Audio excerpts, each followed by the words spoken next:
Hello viewers, உங்களுக்கு வீட்டில் கிளி வளர்ப்பது பிடிக்குமா? வீட்டில் கிளி வளர்க்கலாமா? கிளி மட்டுமல்லாமல் கிளி போன்ற மற்ற பறவைகள் மற்றும் விலங்குகளை வீட்டில் வளர்க்கக்கூடாது அப்படின்னு இந்திய வனவிலங்கு மற்றும் பறவைகள் பாதுகாப்பு சட்டத்தின் கீழ் சொல்றாங்க. என்னென்ன பறவைகள் மற்றும் விலங்குகளை வீட்டில் வளர்க்கக்கூடாது அப்படின்னு நீங்க தெரிஞ்சுக்கிறதுக்கு முன்னாடி நீங்க நம்ம சேனலுக்கு புதிய விவரம் இருந்தா மறக்காம சேனலை சப்ஸ்கிரைப் பண்ணிடுங்க. அப்படியே பக்கத்துல இருக்க பெல் ஐக்கானையும் கிளிக் பண்ணிடுங்க.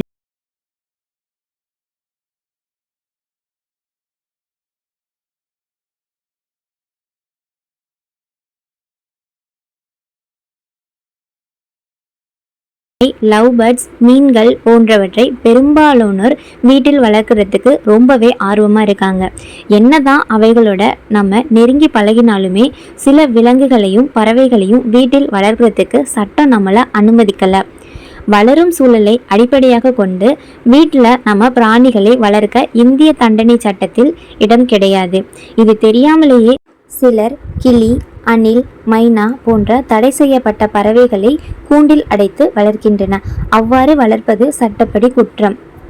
அது மட்டுமல்லாமல் ஊறுவாய் குருவிகள், மைனா, கூக்குருவான், கடற்புறா, நாரை, குயில், பால்மிங்கோ, கிளி, ஆந்தை, மீன்கொத்தி, ஜங்கிள் மைனா, செந்தார் பைங்கிளி, ரெட் முனியா, ஆப்பிரிக்கா சாம்பல் கிளி உள்ளிட்ட பறவைகள் எல்லாம் வனவிலங்கு பாதுகாப்பு சட்டத்தின் கீழ் பாதுகாக்கப்படுகின்றன.